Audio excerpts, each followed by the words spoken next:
नमस्कार. शौर्याचं बदललेलं वागणं हर्षवर्धनला खटकत असतं. हर्षवर्धन स्वतःशी बोलत असतो. माझ्यासमोर कधी आवाज न चढवणारा शौर्य आज माझ्यासमोर आवाज चढवतोय, तोही त्या ऊर्जा शिंदेसाठी. नेमकं काय प्रकरण आहे हे, असं आता हर्षवर्धन विचार करत असतो.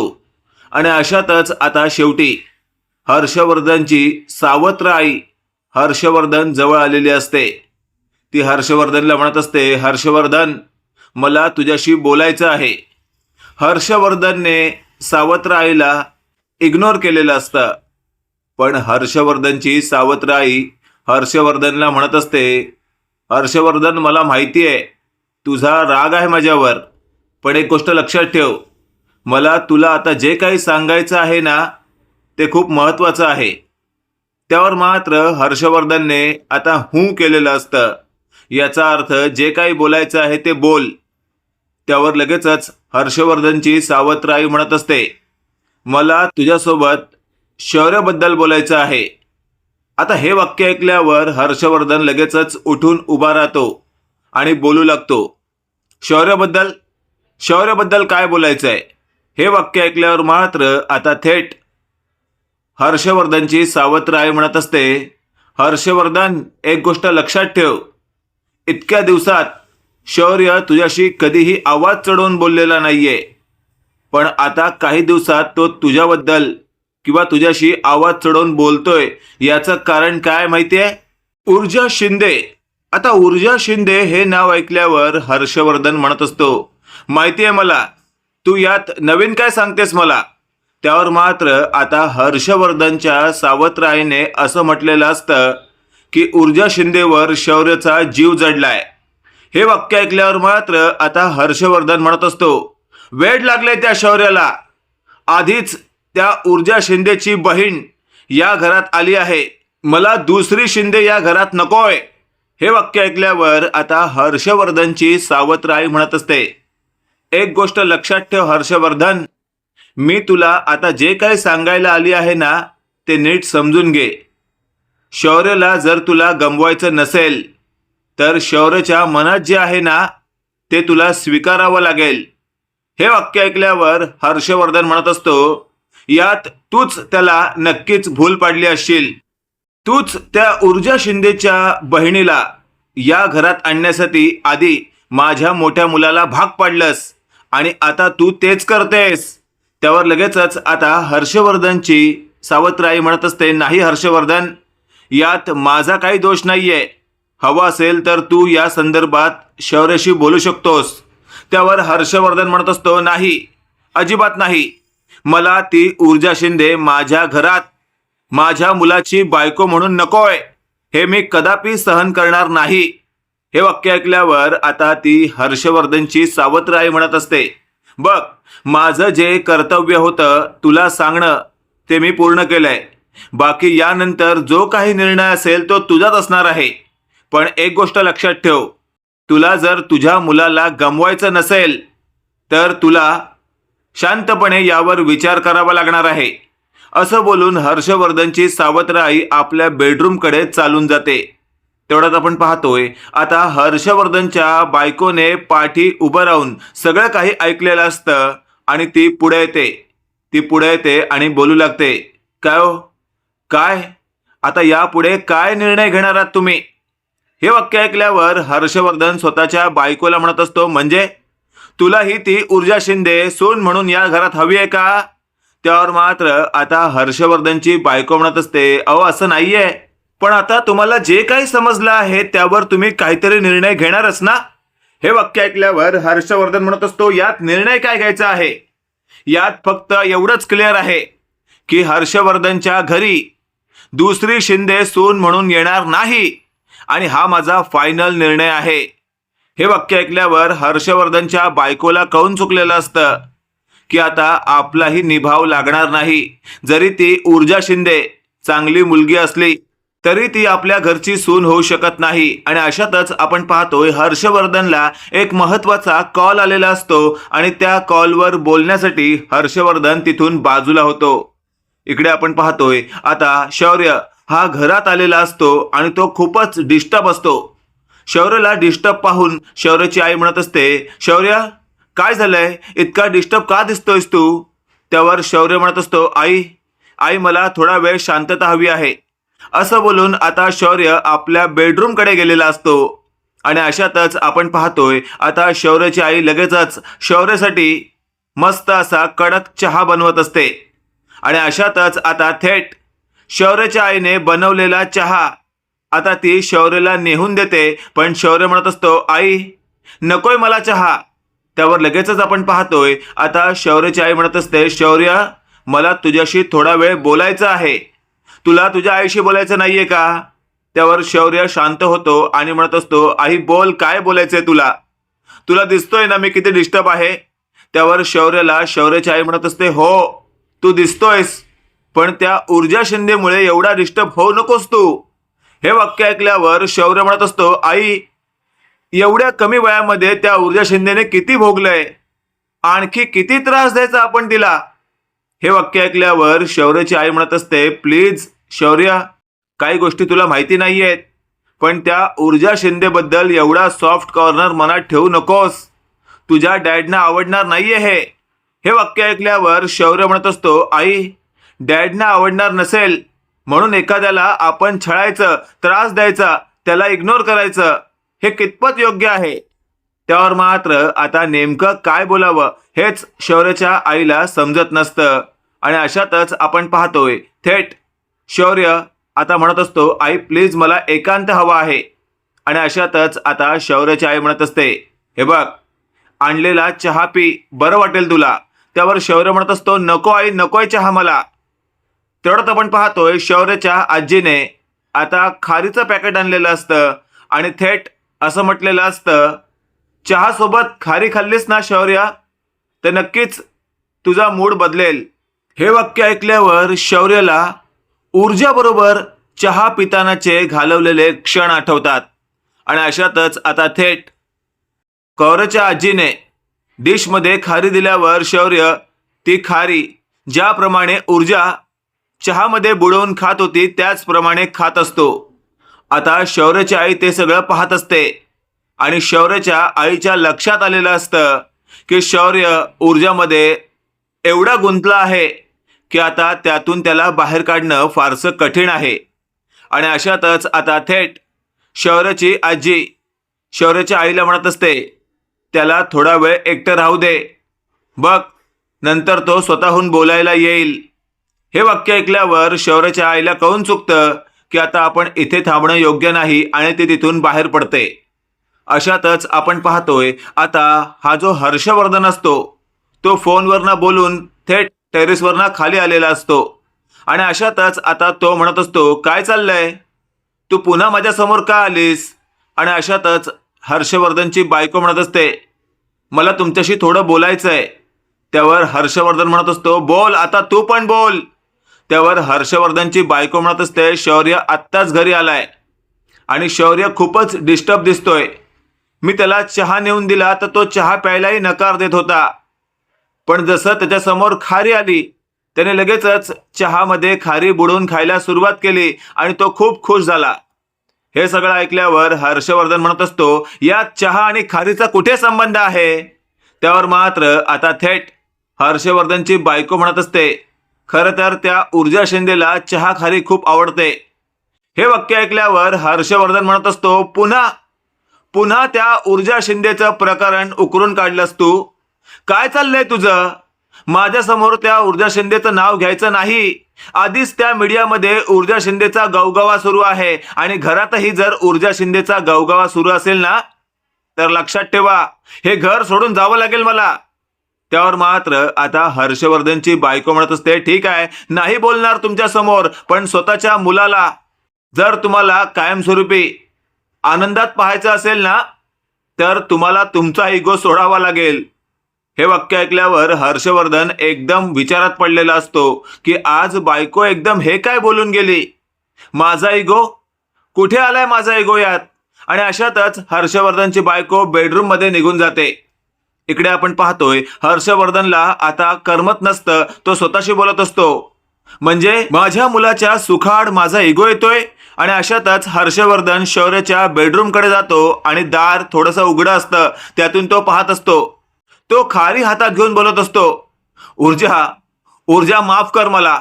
खरंच मी तुला आधीच सांगायला हवं होतं की मी शौर्य हर्षवर्धन जहागीरदार आहे. अगं पण मी तुला सगळं काही सांगणार होतो, पण मला तसा मौकाच मिळाला नाही. कितीदा माझ्या मनात असं आलं होतं की मी तुला सगळं काही सांगून टाकावं, मी तुला फसवत नव्हतो ग. पण मी तरी काय करू. कधी माझा जीव तुझ्यावर जडला माझं मलाच कळलं नाही. आणि अशातच आता हर्षवर्धन हे सगळं पाहत असतो आणि त्याला एकदम धक्का बसलेला असतो. शौर्य पुढे म्हणत असतो, जशी ही खारी चहात विरघळून जाते ना, तसा मी तुझ्यामध्ये विरघळलोय. प्लीज ऊर्जा, मला समजून घे. मी नाही राहू शकत तुझ्याशिवाय. आणि मी तुला खरंच शब्द देतो, मी तुला अजिबातच एकटं पडू देणार नाहीये. मी आज माझ्या वडिलांच्या विरोधात जाऊन त्यांना थेट बोललो की माझ्या ऊर्जा शिंदेला त्रास होता कामा नये. काय करू मी देवा, माझं मलाच कळत नाहीये.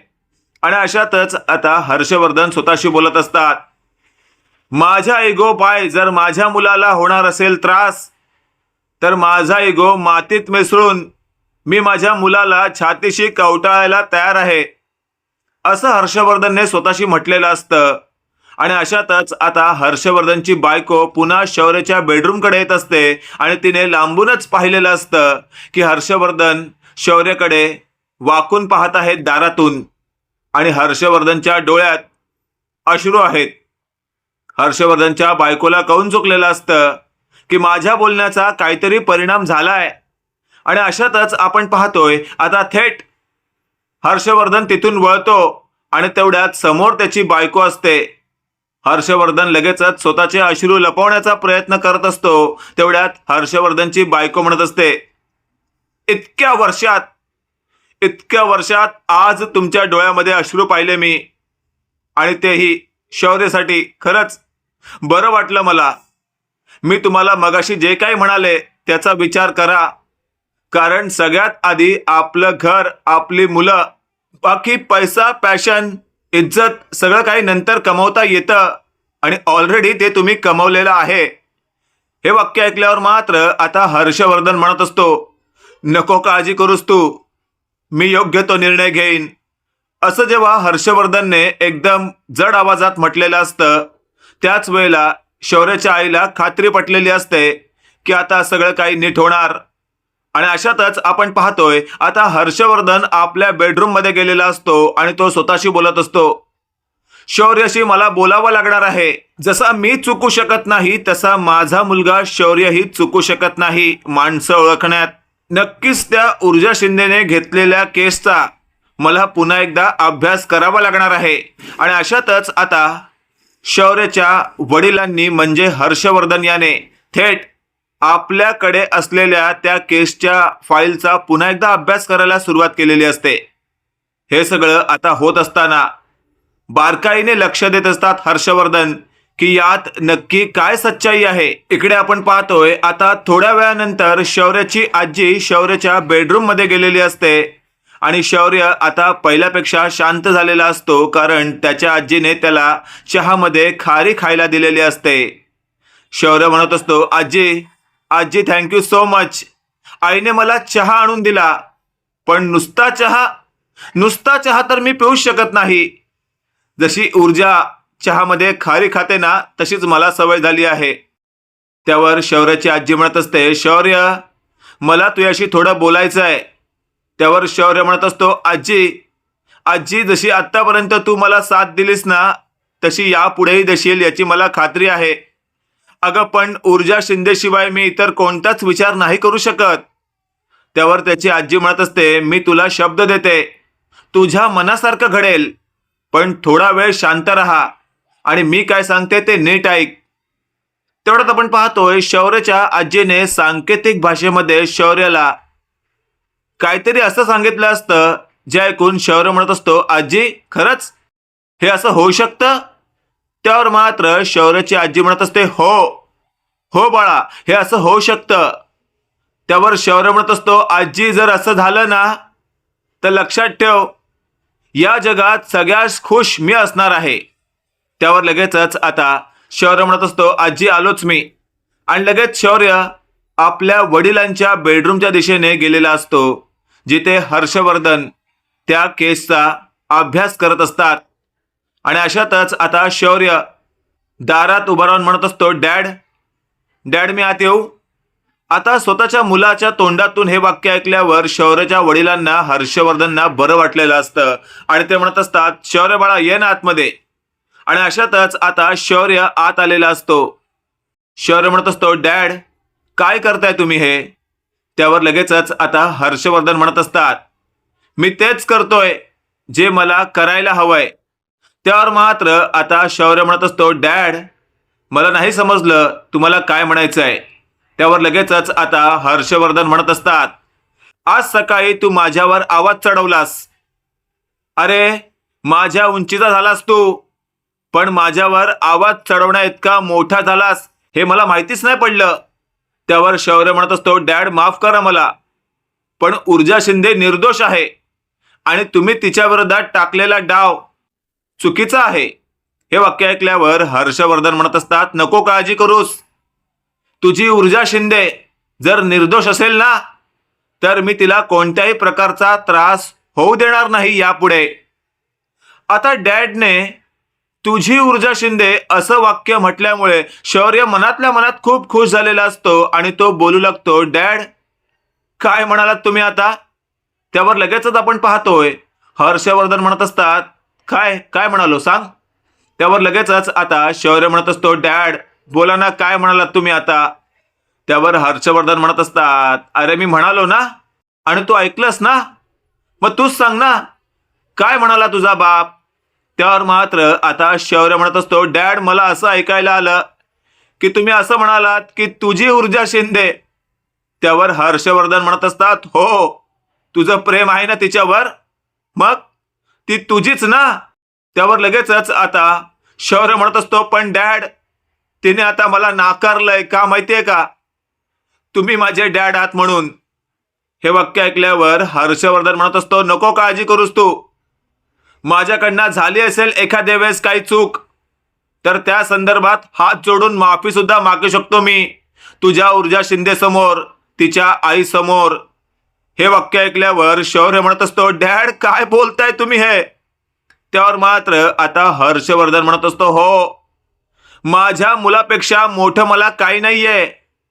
हे सगळं आता थेट दारात उभं राहून शौर्याची आई आणि शौर्याची आजी दोघंही ऐकत असतात आणि दोघांच्याही डोळ्यात अश्रू असतात, आनंद अश्रू. कारण पहिल्यांदाच हर्षवर्धनला या घरात हळवं होताना कोणीतरी पाहिलेलं असतं.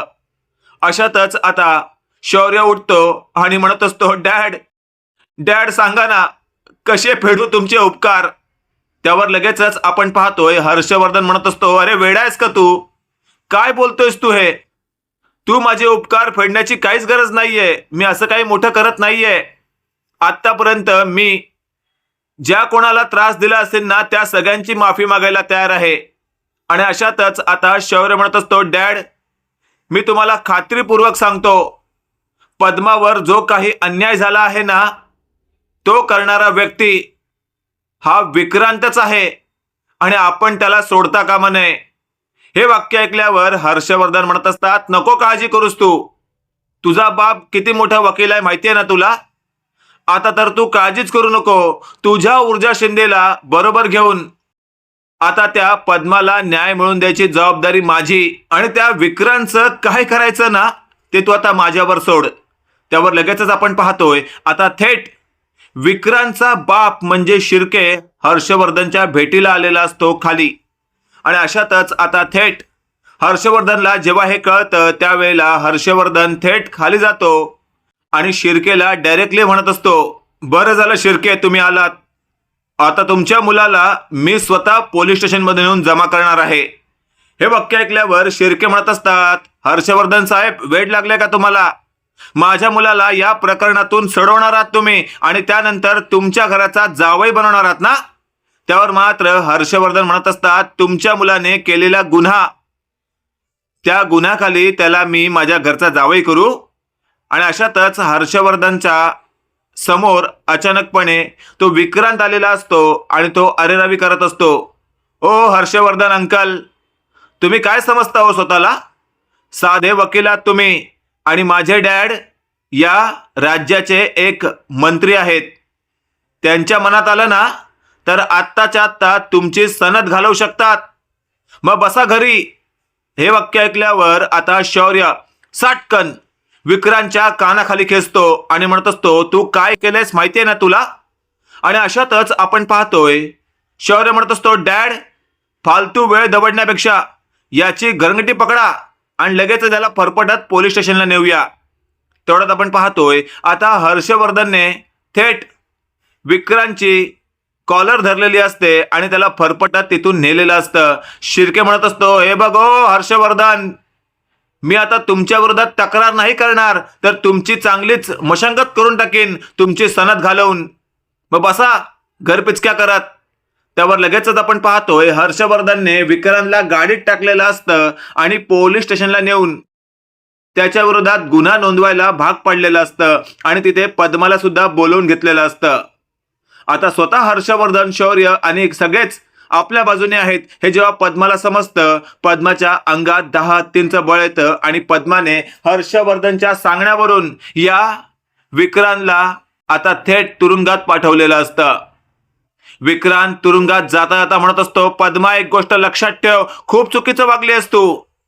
ह्या तुरुंगात फार का राहणार नाहीये मी, आणि एकदा का मी बाहेर पडलो ना तर तुला तर मी सोडणारच नाहीये.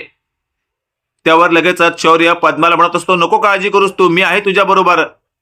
इकडे आपण पाहतोय आता शौर्य स्वतःच्या वडिलांचे आभार मानत असतो. तो म्हणत असतो, डॅड, फक्त माझ्या प्रेमासाठी तुम्ही तुमचा इगो सोडलात. त्यावर सत्यांचे डॅड म्हणत असतात, हे बघ शौर्य, तुझ्या प्रेमासाठी बरोबर आहे पण सत्यासाठी सुद्धा. मित्रांनो, इथे तर आपल्याला क्लिअर दिसतंय की हर्षवर्धन जितका बाहेरून कडक दिसतोय तो तितका आतून हळवा सुद्धा आहे. अचानकपणे आपल्या मुलावर जे काही एक प्रकारचं संकट कोसळलं आहे, तो आपल्याशी बोलत नाहीये, आपल्याला टाकतोय, हे सगळं आता हर्षवर्धनला खूपच जड गेलेलं असतं. आणि हर्षवर्धनने ठरवलेलं असतं की सगळ्यात आधी आपलं कुटुंब, बाहेरचे व्यवहार तर होतच राहतील. आणि अशातच आपण पाहतोय हर्षवर्धन आता शौर्यला मिठी मारत म्हणत असतो, नको काळजी करूस तू, तुझा बाप तुझ्या बरोबर आहे. जा जा त्या ऊर्जा शिंदेला जाऊन सांग, उद्या येतोय मी त्याची माफी मागायला. हे वाक्य ऐकल्यावर मात्र आता शौर्यला खूपच बरं वाटतं आणि शौर्य आता थेट स्वतःच्या आजीला जाऊन मिठी मारतो की आजी, हे सगळं तुझ्यामुळे घडलंय. मित्रांनो, इथे तर आपल्याला सध्या असंच दिसू येतंय की येत्या काळामध्ये असंच काहीसं पाहायला मिळेल. बाकी तुम्हाला आजचा हा भाग नेमका कसा वाटला कमेंट करून नक्की कळवा. आणि असेच नवनवीन अपडेट पाहण्यासाठी व्हिडिओला लाईक आणि चॅनलला नक्की सबस्क्राईब करा. धन्यवाद.